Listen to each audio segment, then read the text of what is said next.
আমাদের সঙ্গে ঠিক এই মুহূর্তে যুক্ত হচ্ছেন তাহমিদ অমিত, ক্রীড়া সম্পাদক, যমুনা টেলিভিশন। অমিত, প্রথমেই জানতে চাই সভা কখন শুরু হচ্ছে, আর সবচাইতে ইম্পর্টেন্ট ব্যাপার যেটা সেটা হচ্ছে বিসিসিআইকে কিভাবে আসলে কনভিন্স করা গেল?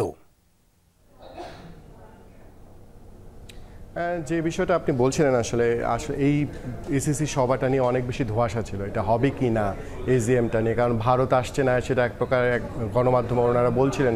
একই সঙ্গে শ্রীলঙ্কার কথা যদি বলি, ওমানের কথা বলি, ইভেন আফগানিস্তানে আসার কথা ছিল না, এবং নিয়মটা যেটা বলছিলেন 3টা টেস্ট খেলুড়ে দেশের অন্তত উপস্থিত থাকতেই হবে। সেই জায়গাটায় ক্রিকেট বোর্ডে অনেক ধরনের অস্থিরতাও ছিল। অনেকে ভাবছিলেন যে এমন একটা ক্রিকেট মানে বিসিসিআইয়ের সাথে জটিলতায় জড়িয়ে ভবিষ্যতে এর পরিণতি কোন দিকে যায় সেটা নিয়ে এক ধরনের শঙ্কা ছিল। বিসিবির অনেকের সাথে এই বিষয় নিয়ে কথাও বলছিলেন, কিন্তু আমিনুল ইসলাম বুলবুল, যিনি বিসিবির সভাপতি আছেন আমরা জানি, এবং মহসিন নাকবি গতকাল এই বাংলাদেশে এসে পৌঁছানো এবং ব্যস্ত দিন কাটিয়েছেন, সেই জায়গায় আমিনুল ইসলাম বুলবুলের এই কূটনীতিক সফলতার আপনার প্রশংসা করতেই হবে। ভারত শেষ পর্যন্ত আমরা যতটুকু জানতে পেরেছি আজকের সভাতে তারা যুক্ত হবেন, এবং সেটা অনলাইনে যুক্ত হবার কথা রয়েছে। এবং এই যে অনলাইনেও যদি যুক্ত হয় ভারত, এবং শ্রীলঙ্কাও শেষ পর্যন্ত অনলাইনে যুক্ত হবে, এবং নেপালও তাই হবার কথা, সব মিলে একটা যে অনিশ্চয়তা ছিল সেটা তো গতকাল রাতেই কেটে গেছে। এবং এদিক দিয়ে বাংলাদেশ ক্রিকেট বোর্ডের সফলতার প্রশংসাও করতে হবে, কারণ আমাদের আসলে যিনি সভাপতি হয়েছেন এখন, তিনি আসলে যে কাজটা করেছেন, কালকে এক জায়গায় হিন্টস দিয়েছিলেন যে ভারতীয় ক্রিকেট বোর্ডকে যে বোঝানোর জন্য যে কাজটা বিসিবি করেছে সেটা নিয়ে আসলে গর্ব করার মতোই। আমরাও আসলে আশা করছি যে এই যে আজকের এজিএম দিয়ে মধ্য দিয়ে বাংলাদেশে আরেকটা স্তরে ক্রিকেটে নিশ্চয়ই ক্রিকেট কূটনীতিতে এগিয়ে যাবে।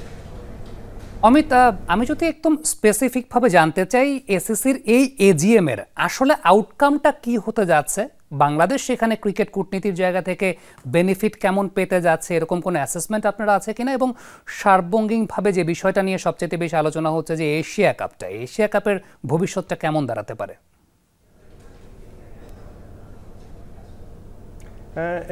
এটাতে ক্রিকেট কূটনীতির কথা বললাম, যে মাঠে ক্রিকেটে এর ফলাফল হতে পেতে আমাদের আরও অনেক সময় লাগবে, কিন্তু যে একটা বার্তা গেল বাংলাদেশ যে অভিভাবকের রোলটা প্লে করছে সেটা খুবই গুরুত্বপূর্ণ।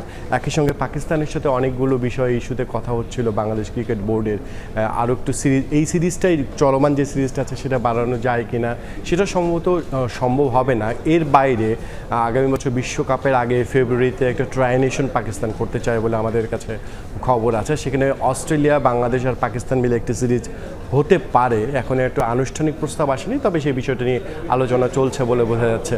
এবং বিসিসিআইয়ের সাথেও বাংলাদেশের রিলেশনটা একটু ভালো করার প্রয়োজন রয়েছে। আমরা জানি ভারতের সাথে দ্বিপাক্ষিক সিরিজটা স্থগিত আছে, সেপ্টেম্বরে যেটি হওয়ার কথা ছিল, এটা যেন ভবিষ্যতে হয়। সব মিলে এই সভাটা না হয়ে কিন্তু যদি কোনো ক্রমে সভাটা স্থগিত হয়ে যেত তাহলে কিন্তু কঠিন হয়ে যেত বাংলাদেশের জন্য বিষয়টা। এখন অনেকটা সহজ হবে, নিশ্চয়ই যে বাধাগুলো ছিল এখন দ্রুত বাংলাদেশের জন্য খুলে যাবে বলে আশা করা যায়। অন্তত এজিএম দুপুর 2টায় শুরু হবার কথা ইন্টারকন্টিনেন্টালে, আশা করা যায় সব মিলে বাংলাদেশের এই সভা থেকে অনেক অর্জনই থাকবে।